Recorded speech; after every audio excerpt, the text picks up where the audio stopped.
What's going on, everyone? Welcome back to the channel. My name is D. Anthony with Evolution Traders, and in this video, we're going to go ahead and recap today's price action on the NASDAQ 100 because I'm sure some of you guys were a little panicked to start the session, right? So we had CPI numbers come in a little bit hotter than expected. Market didn't really react too much to that in the pre-market, but off the open, we got that initial spike. Big trap for everyone who wanted to go long, thinking that, hey, you know what, this market's going to go up forever. You were met with some very harsh selling pressure. Now, there was a little bit of piece of time today that it felt like the market was just going to absolutely roll over and die, and that's it, right? And then all of a sudden, with about an hour to 2 hours left in the market, realistically, kind of coming out of lunch, the market started to bounce, right? And if you look here, we had a pretty nasty, bearish hammer candle. Okay. I mean, this candle here, this is a very nasty candle. And there was a lot of selling pressure in the market today. Now, I'm going to go over some of these levels that are on the chart, but first thing that I want to get out is do not start to panic now, right? Do not start to call for the end of the world. Do not start to call for the 40% crash. Do not get scared now. If you are scared now because the market had a little bit of a 1% correction when the market is up over 20% in the past 40 days, you are in the wrong business. You probably bought way at the top, okay? And you probably did not believe, like, let's just go to the daily. You probably did not believe that the market was starting to recover here. And you probably did not believe that the market was recovering here. And you probably thought once we hit this double top that the market was going to come crashing back down here, and maybe you started to short here, and maybe you started to short here. And now that the market is finally taking a little bit of a breath, you didn't make any cash, or you finally thought that it's time to start going long. And today was not the day to pick a day to go long. Unless you caught the bottom. So let's just get into the smaller time frame. I want to go over some of these levels because I want to talk about exactly what I'm looking at today. Now, the big level, the only level that I was focusing on today was the daily 5 simple moving average. That's the green line that you see on the chart. The green line was sitting at a price of 29,050. Okay, so right around that area was kind of teeter-tottering around, let's just call it 29,000, because I recorded a live stream today, and during that live stream, we took a couple of trades, very small scalps, 10 points, 12 points, nothing major on the reversal bounce. A lot of the early morning work was done on the short side, but what I marked out today was the high of day and the low of day. Now, you can't mark this out at the open, right? You can mark this out after lunch. You can mark this during lunch. So I recommend for all of you guys that do trade during lunch or after lunch, that you make sure and you mark out these levels. Take the high of day, take the low of day, run that Fibonacci retracement. It's going to give you some beautiful intraday levels. I'm going to drop down into a smaller time frame, and I'm going to show you guys exactly what we were looking at on the live stream. I'm going to show you what longs that we took. I'm going to show you those levels. So let's get up here and let's kind of zoom this down.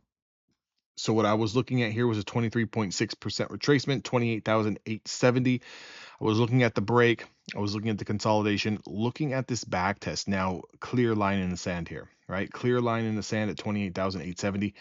Get long, right? Get long off of that. Start to target the 38.2, right? At 28,950. That's the area that we were targeting. Chopped around, and then finally started to push up and just kind of sell, get your 10, 15, 20 points on this run up.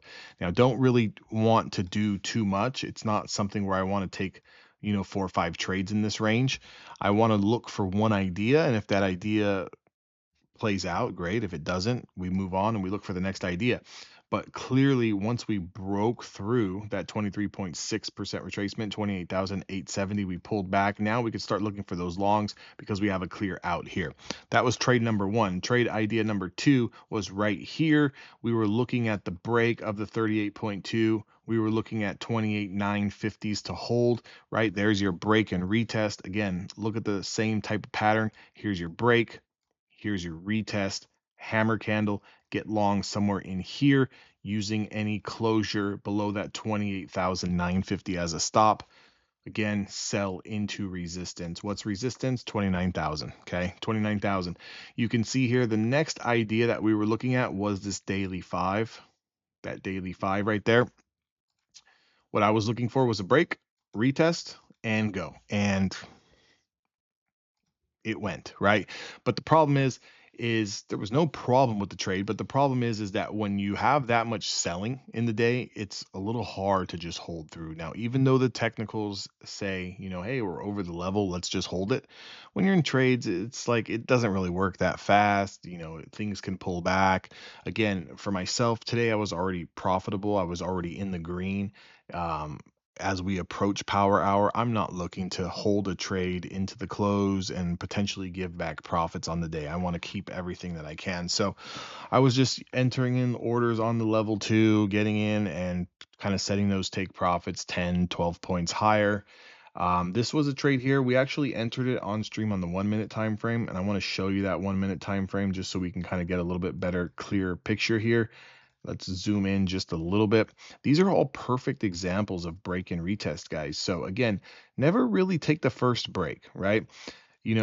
Can you do it? Sure, but there's a high probability that things do pull back. There's a high probability that if you're not like a high frequency trader where you're looking to get in and out for just a few points, you're probably going to get caught in some chop. You're going to get caught in some pullbacks that necessarily are not the bad trade, but you could just be a little too early on the trade.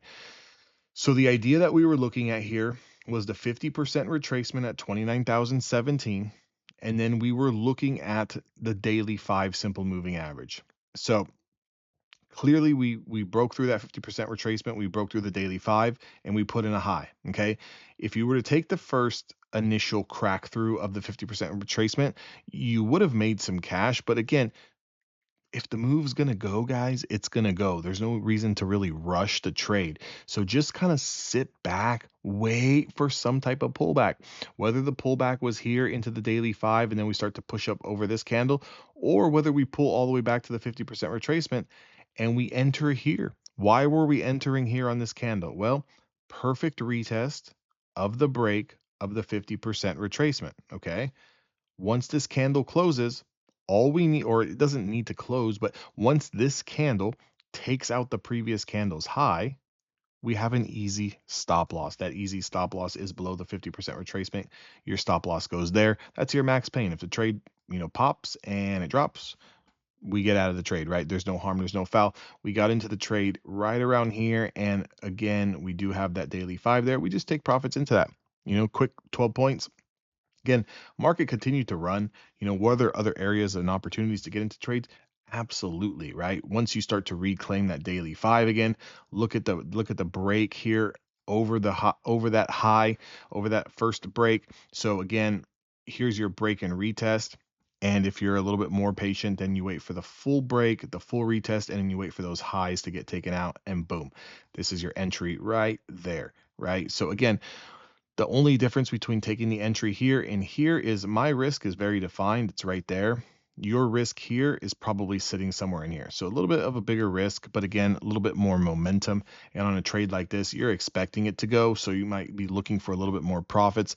As to where I got in here, I'm just looking for a quick pop because again, I'm kind of buying that downtrend and it can still continue to go down. So just wanted to kind of highlight and recap some of these areas. Now we ended up going all the way through into the close, all the way to the 78.6% retracement, 29,177. If you guys go back and watch my live stream, that was literally the level that we gave out and said, hey guys, if we continue to go, look for the target of 29,177. Again, this is not rocket science. It's not some, magic levels that we're putting on the screen. All we basically did was wait till lunchtime. We drew a Fibonacci from the high to the low of day, and then we just played those levels accordingly. And again, when you're playing those levels after lunchtime, you're not really looking for all day moves, all day trends, although this was almost a V-shaped recovery. If you kind of look at the 1 hour chart, this was almost a V-shaped recovery, right? I mean, some would call it a V-shaped recovery, but I mean, we pretty much got into that opening range. You know, we got into the initial opening hour candle. I'd actually like to see, did it get into the 15-minute opening range? I mean, I think we came just short or just right at the 15-minute ORB low. So we actually reclaimed into the close. Yeah, we got into that initial 15-minute range. So again, essentially recovered the majority of the damage that was done during New York session. Obviously, we sold off a little bit through London session. But if you kind of look at this now, we're kind of setting up here. If you look at the 1 hour chart, we are kind of setting up for a perfect retest of the daily 5. And if we can start to get over the closure price today and we start to take out today's highs, tomorrow we can be looking at 29,480. That would be our resistance level there. Definitely look for that into tomorrow's push. I'm going to leave this Fibonacci up tomorrow to start the session at least until lunchtime, because if we do put in a little bit of a high here, and then we get rejected, I'm going to have these same exact levels to play to the downside. So that actually might be pretty good if you guys want to do that as well. You guys can kind of follow along tomorrow. Again, if you guys want to join the Discord, get access to the trading community courses and all that good stuff, link is down in the description box below. If you guys need Apex evaluations, use discount code DAnthony. But also, one other thing that I wanted to leave here with is the line in the sand to the downside has been set. Anything below 28,741, we will backtest the daily 10. There is no ifs, ands, or buts about it. This is the cleanest short position that you're going to get in a very, very long time over the past 4 to 5 weeks, right? Essentially, this backtest here, if it fails and gets rejected somewhere in this zone and starts working its way and chopping its way down, if we breach 28,730s and we close below it, look for the break, look for the retest, and then look for that short potential down all the way into 28,370. That's the big trade. I would like to see that trade. Again, I am not a bear, but I just like potential. And so far stretched, it's a lot easier to finally catch this big short trade like we did today than to try to take these little scalps on this choppiness, just grind higher that we're doing. Again, like, comment, subscribe. Let me know what you guys think. Do you guys think that we're actually going to push those highs of 29,480s tomorrow? Or do you think we're going to get rejected and continue to lose today's lows? Love to hear from you guys. I'll see all of you guys on the next one.